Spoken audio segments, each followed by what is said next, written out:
জুলাই আগস্টের মামলায় ঢাকা মহানগর পুলিশের ৬টি থানায় অস্ত্র ও গুলি ব্যবহারের তথ্যে গরমিল পাওয়া গেছে। দৈনিক আজকের পত্রিকা এটি তাদের প্রধান শিরোনাম করেছে।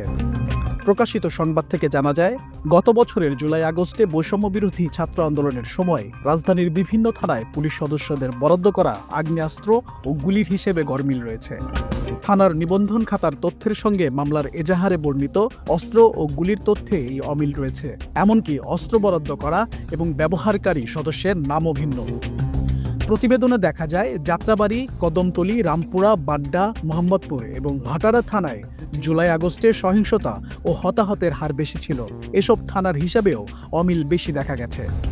জানতে চাইলে ডিএমপির জনসংযোগ বিভাগের উপকমিশনার মোহাম্মদ তালিবুর রহমান বলেন, ওয়ালটন আবারও মিলিনিয়ার অফারে ওয়ালটন ফ্রিজ কিনে আপনিও হয়ে যেতে পারেন মিলিয়নিয়ার।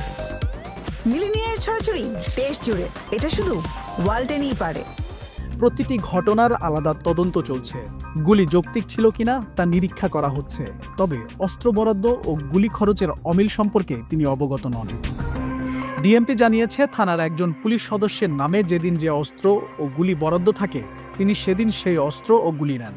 দায়িত্ব পালন শেষে সেই অস্ত্র ও গুলি থানার অস্ত্রাগারে দায়িত্বপ্রাপ্ত কর্মকর্তাকে বুঝিয়ে দেন। ওই কর্মকর্তা বুঝে পাওয়া অস্ত্র ও গুলির সংখ্যা অস্ত্রাগারের নিবন্ধন খাতায় লিখে রাখেন। তবে ডিএমপির ৬ থানায় এ নিয়মের বেশি ব্যত্যয় হয়েছে বৈষম্যবিরোধী ছাত্র আন্দোলন চলাকালে। ব্যবহৃত অস্ত্র ও গুলির তথ্য থানার অস্ত্রাগারের রেজিস্টারে সঠিকভাবে রাখা হয়নি। এমনকি একজনকে এক ধরনের অস্ত্র বরাদ্দ দেয়া হলেও তার নামে সেদিন গুলি খরচ বা খারিজ দেখানো হয়েছে অন্য ধরনের অস্ত্রের। নাম প্রকাশে অনিচ্ছুক কয়েকজন এসআই অভিযোগ করেন, গুলিবর্ষণকারী পুলিশ সদস্যদের আড়াল করতে অন্যদের নামে গুলি খরচ দেখানো হয়েছে। এ নিয়ে তখন কয়েকজন এসআই প্রতিবাদ করলেও ঊর্ধ্বতনদের চাপে তা টিকেনি। পুলিশ সূত্র জানায়, বৈষম্যবিরোধী ছাত্র আন্দোলনের সময় ডিএমপির অপরাধ ও ট্রাফিক বিভাগের ঊর্ধ্বতন কর্মকর্তারাও থানার অস্ত্রাগার থেকে চাইনিজ রাইফেলের গুলি, সাউন্ড গ্রেনেড এবং শটগানের গুলি নেন।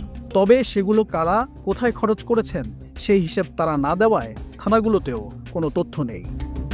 আইনজীবীরা বলছেন, গুলিবর্ষণকারী ব্যক্তির নাম, অস্ত্রের নাম্বার এবং গুলির প্রমাণ ছাড়া হত্যার অভিযোগ প্রমাণ করা কঠিন হবে।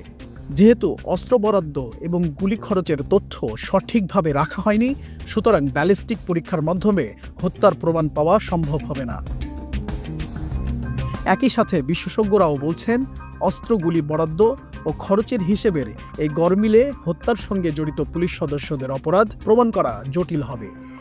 কে কোন অস্ত্র ব্যবহার করেছেন, কার অস্ত্রের গুলিতে প্রাণহানি হয়েছে, এসব প্রমাণ করা সহজ হবে না।